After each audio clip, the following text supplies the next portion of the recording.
Bem-vindos à nossa nova aula do curso A Ordem das Disciplinas segundo Santo Tomás de Aquino. Peço-lhes perdão desde já porque estou muito gripado e não asseguro a perfeição da aula. Sinto-me bastante incômodo, mas ainda assim preferi gravar a aula para que haja o mínimo possível de interrupções neste nosso curso, que será longo. Pois bem, hoje trataremos a arte de traduzir.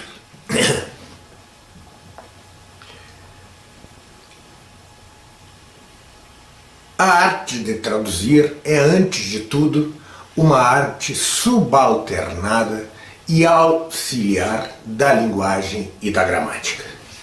Como vimos, a linguagem é a arte da fala, e mediante ela comunicamos hic et nunc, aqui e agora, nossas concepções e raciocínios. Enquanto a gramática é a arte da escrita, e a escrita visa a comunicar nossas concepções e raciocínios e juízos aos que estão distantes no tempo e no espaço.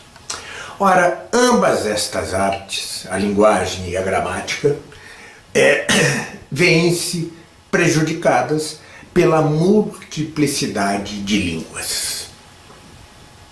Como dizia Aristóteles, os que falam línguas diferentes não podem conviver bem. E a multiplicidade de línguas e sua incompreensibilidade mútua vão em sentido contrário ao da finalidade da linguagem e da gramática. Vão em sentido contrário, contrariam os fins comunicativos da linguagem e da gramática, da língua falada e da língua escrita.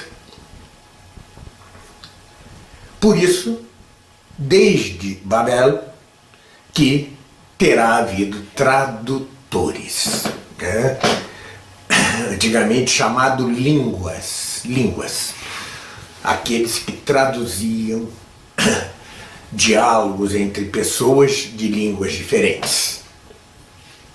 Muito bem. Convido-os a que leiam ou releiam o artigo que está na página Estudos Tomistas, chamado O que é a Ideologia. Ali faço uma distinção entre arte e experiência. Importa esta distinção porque não basta traduzir, fazer com que duas pessoas se entendam para que isto constitua um ofício artístico, para que constitua um hábito artístico.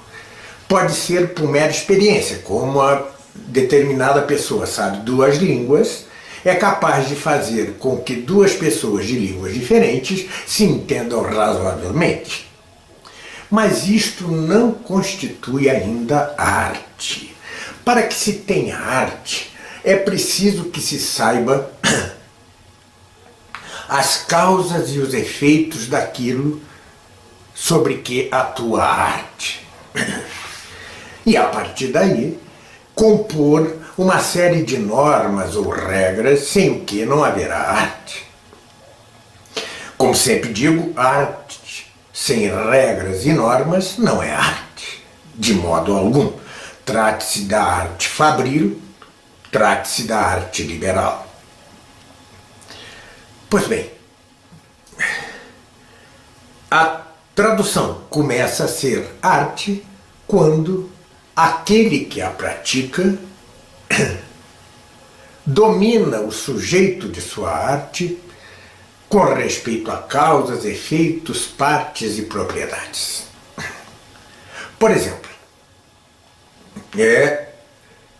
em todos os meus cursos de tradução, dei o que chamo regra de ouro da tradução, a saber, deve traduzir-se palavra a palavra, o texto que se traduz deve traduzir-se palavra a palavra, na ordem em que está no texto original, até o momento em que fazê-lo fira a índole da língua para a qual se traduz.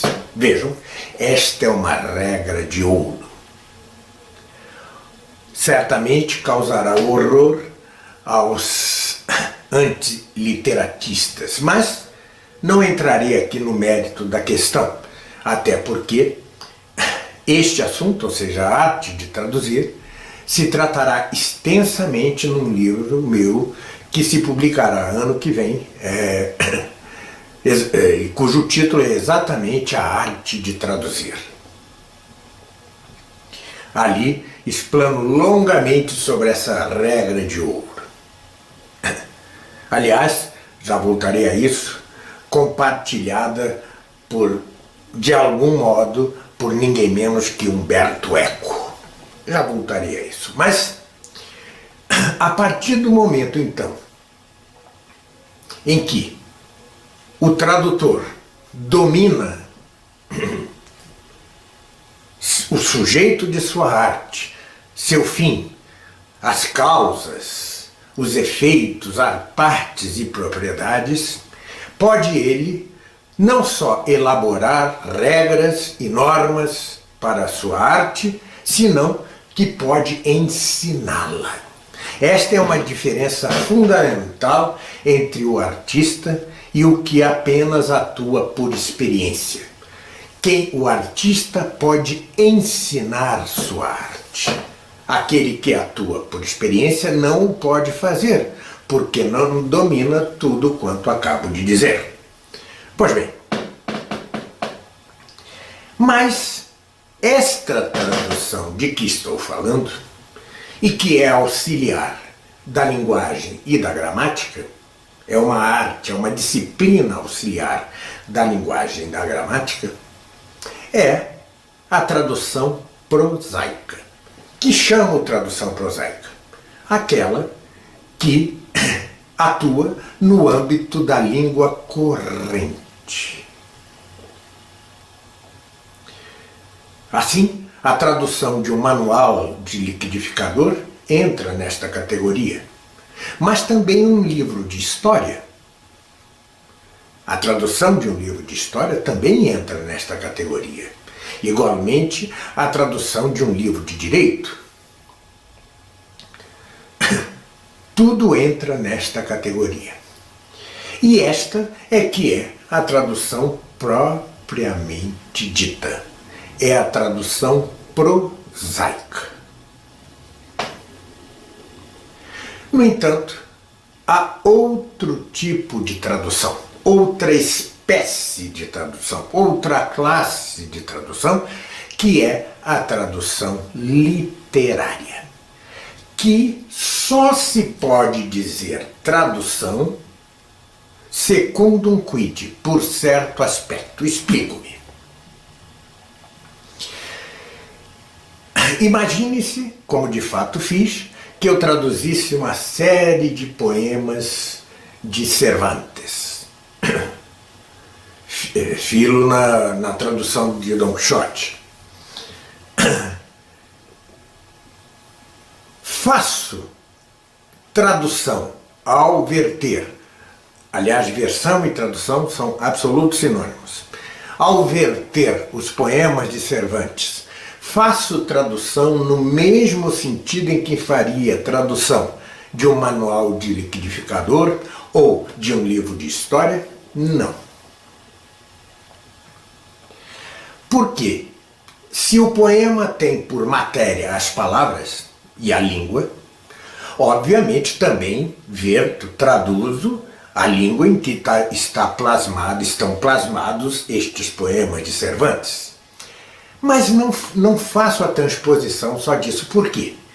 Eu tenho, o tradutor de poemas, tem de participar de algum modo da capacidade poética do autor. Porque o que traduzo não é só o conteúdo do dito naqueles poemas, mas também a métrica, o metro do poema, a quantidade de sílabas, a rima, a forma, a configuração externa geral do poema, a figura do poema. Veja, e isto já não é linguagem em estricto senso. Já não estamos no campo da arte da linguagem ou da gramática, senão que estamos no campo da arte da poética, aquela que Aristóteles estudou tão brilhantemente exatamente em seu livro A Poética. Quando traduzo um poema, ou quando traduzo qualquer texto literário, seja romance, novela, conto, verto sim as palavras que ali estão, na língua em que ali estão, para a língua para a qual traduzo. Mas tenho de trazer junto com isto, ou até antes que isso em muitos sentidos, a figura do poema, do conto, do romance e da novela. E isto é participar de outra arte que a linguagem ou a gramática. É participar da arte poética. Claro que aquela regrinha de ouro que dei para a tradução prosaica vale de alguma maneira também para a tradução literária. É nesse sentido que recomendo a leitura de um autor com que nada mais tenho em comum, que é Umberto Eco. Seu livro, Quase a Mesma Coisa, exatamente coincide em grande parte com, como se verá no livro que estou escrevendo, coincide grandemente com meus pontos de vista. Quase a mesma coisa, e sobretudo por um conceito muito importante que levanta Umberto Eco, que propõe Umberto Eco, que é o de margem de negociação. Mas não pretendo aqui entrar no mérito mesmo da questão. Quero primeiro acentuar esta diferença. Há duas espécies de tradução. A tradução prosaica e a tradução literária. A prosaica é a que pode dizer-se propriamente tradução, simplícita, enquanto a outra só o é secundum quid, porque está a cavaleiro entre duas artes, a arte da gramática e a arte da poética. Se a coisa se cingisse a esta divisão, tudo se tornaria mais fácil. Sucede, porém, que muitos autores de obras prosaicas fazem o que costumei chamar arte aplicada. Por exemplo, os primeiros filósofos gregos, entre os primeiros filósofos gregos, alguns puseram sua doutrina filosófica em versos. Pergunta-se Aristóteles na Poética: o que fazem esses filósofos? Poesia ou filosofia? Filosofia.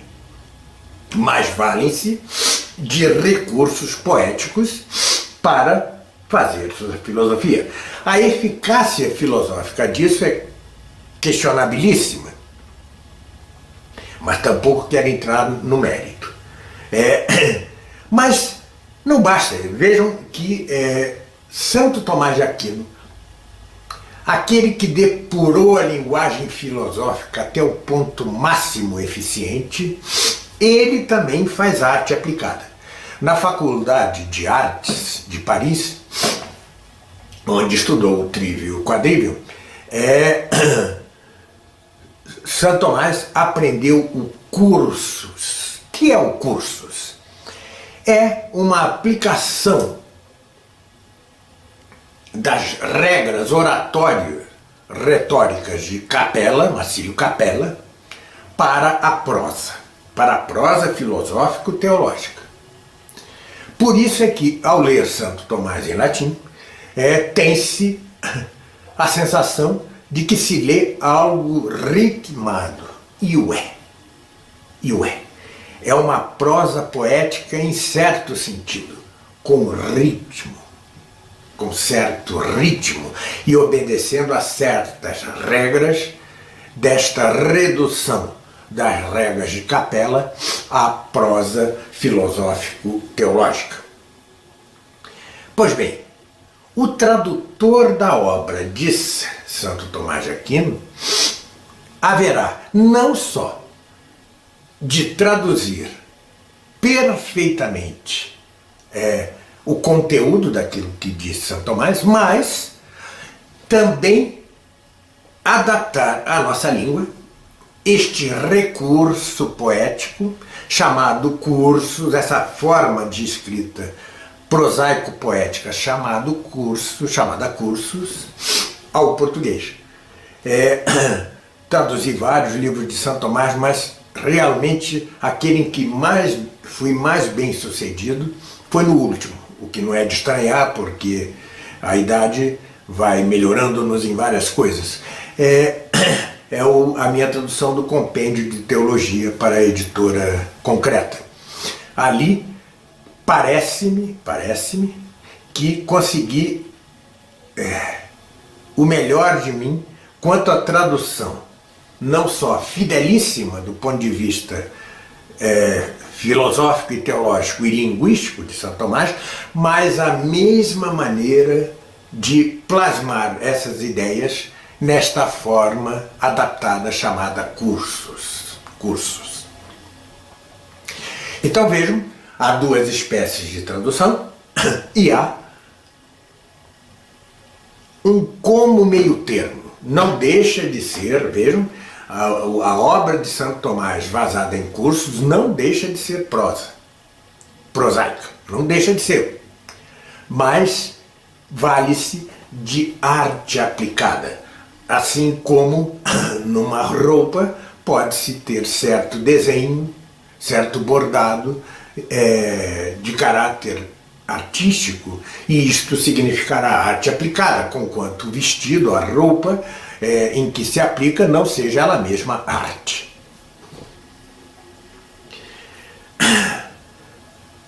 Pois bem, a arte de traduzir, sobretudo se trata da arte literária, que, repita-se, só é tradução secundum quid,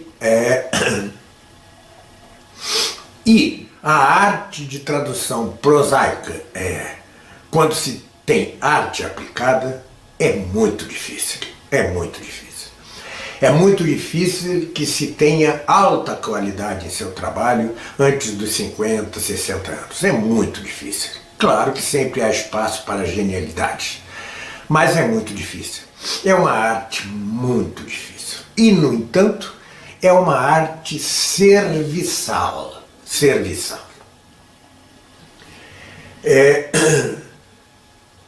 Sobretudo no século XX, multiplicaram-se as teorias de tradução e umas passaram a chamar o tradutor coautor, outra recriador, outras lhe dão uma liberdade total diante do original. Não é nada disso. O tradutor esforça-se para atingir 100% de perfeição em seu ofício, mas nunca o consegue.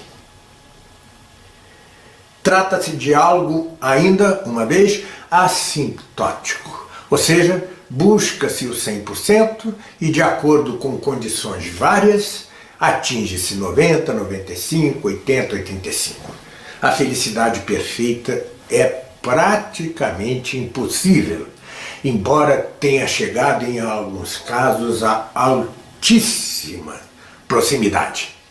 Por exemplo, as traduções de Guilherme de Merbecque das obras de Aristóteles ao latim, consertando as traduções siríacas e latinas feitas de segunda mão do siríaco, muito defeituosas.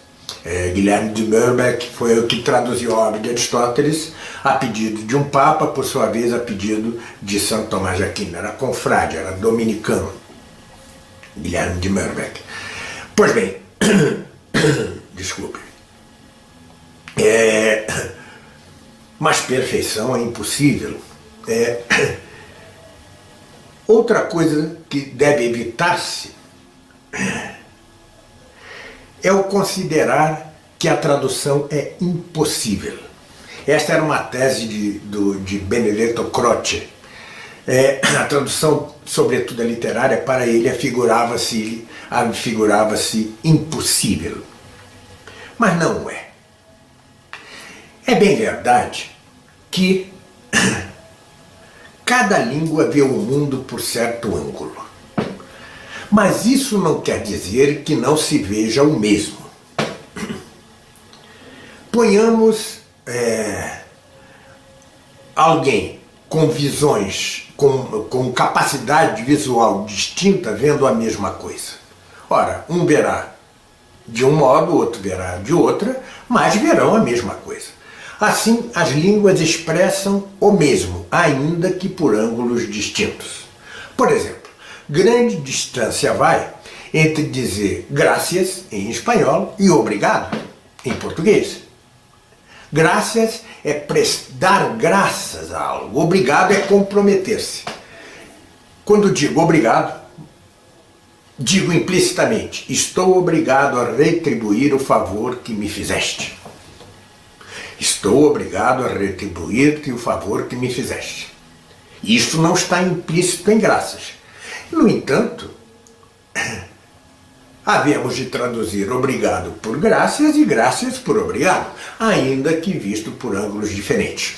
Isto de que as línguas vejam o mundo por ângulos diversos, conquanto vejam a mesma coisa, e explico detidamente, uma vez mais, na Suma Gramatical da Língua Portuguesa.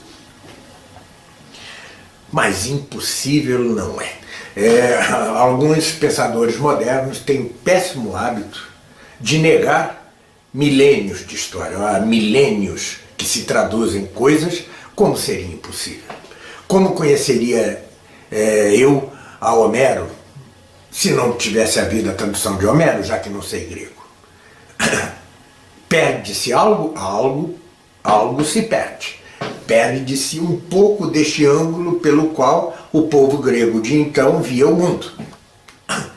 Mas o ângulo, não se perde a coisa, e a coisa é traduzível. Cabe ao tradutor literário, sim, quanto possível, como explico longamente no livro A Arte de Traduzir, quanto possível reproduzir até o mesmo ângulo, porque dado autor via o mundo. Mas isso já são assuntos técnicos em que não compete entrar aqui. Pois bem, para terminar esta aula, que é a última de uma série de aulas preambulares, já na próxima entraremos na lógica, ou seja, ganhará densidade e importância este curso. Quero dizer que, exatamente porque a arte de traduzir é uma arte serviçal, porque o tradutor não é coautor, co-criador, recriador, nem nada semelhante, senão que é um servo, é que tudo vale para que determinada obra seja o mais perfeitamente legível para o público para o qual traduzo.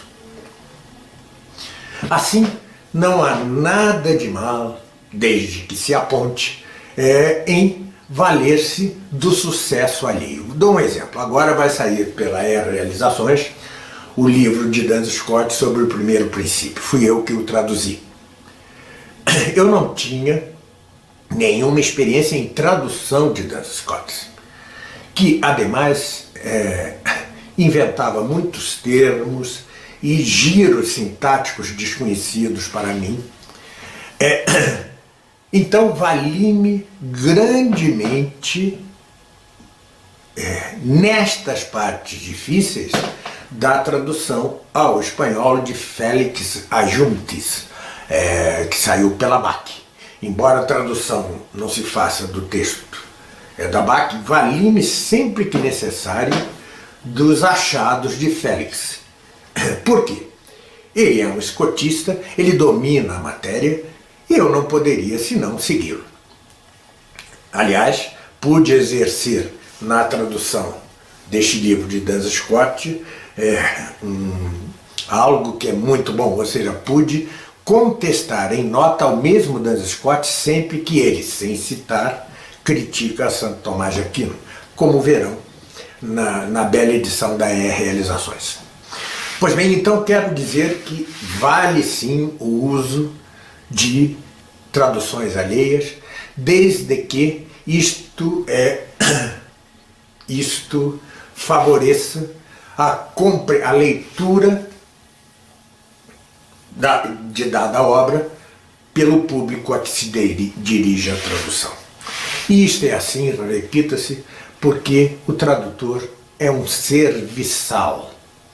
Ele não é o autor da obra, ele não é o coautor da obra, ele não é o recriador da obra. Ele é um homem esforçado que tem a arte, sim, o hábito artístico, intelectual da tradução, se o tem, que o domina, mas sua mesma arte é uma arte essencialmente auxiliar, nada mais que isso, nada mais que isso. É uma arte auxiliar que visa a superar, na medida do possível,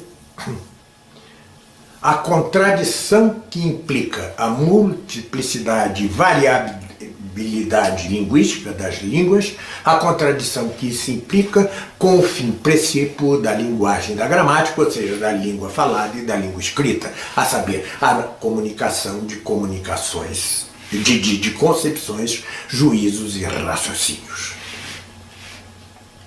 É uma bela arte, mas exige humildade, esforço, disciplina e crescimento. Não recomendo a ninguém que se aventure por esta arte sem estar dotado exatamente desta arte. Eu repito, não se trata de propaganda, apenas para explicá-lo, o livro A Arte de Traduzir, que estou escrevendo, visa exatamente a ensinar a arte de traduzir. Sobre tanto a arte de traduzir prosaica, que é a arte de traduzir propriamente dita, quanto a tradução literária e aquela tradução prosaica que, no entanto, se vale de arte aplicada. Arte aplicada. Fico por aqui nesta aula. Na próxima já entraremos de chofre na lógica, que é de toda, por incrível que pareça, de todo o conjunto das disciplinas, a de mais difícil explicação. Não quanto à coisa em si, também o é, mas quanto à própria ordem em que a mesma lógica se deve ensinar e aprender. Como veremos, a lógica, antes de tudo, há vários todos e há vários modos de ser parte de um todo. Há todos com partes integrais. Por exemplo, numa casa, o telhado, as paredes, os alicerces são partes integrais da casa. Há partes subjetivas. Por exemplo, a cosmologia, a química, a biologia são partes subjetivas da física geral. Isso quer dizer que todas elas podem chamar-se ciência natural. E há todos de partes potenciais. Por exemplo, nossa alma. Ela é intelectiva, ela é sensitiva e é vegetativa. Mas ela é mais propriamente alma humana, a parte intelectiva.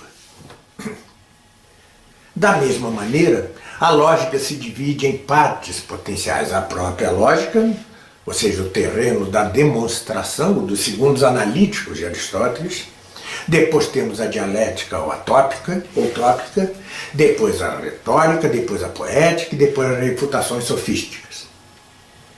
Pouco mais ou menos na ordem. Pois bem, todas estas partes, excluída a lógica propriamente dita, são ditas lógica mais ou menos. Ou seja, potencialmente. Mas lógica propriamente dita é o terreno da demonstração científica. É isso que veremos na próxima aula. Até lá, muito obrigado pela atenção e desculpe-me se a aula hoje foi um pouquinho cheia de gripe. Boa noite a todos.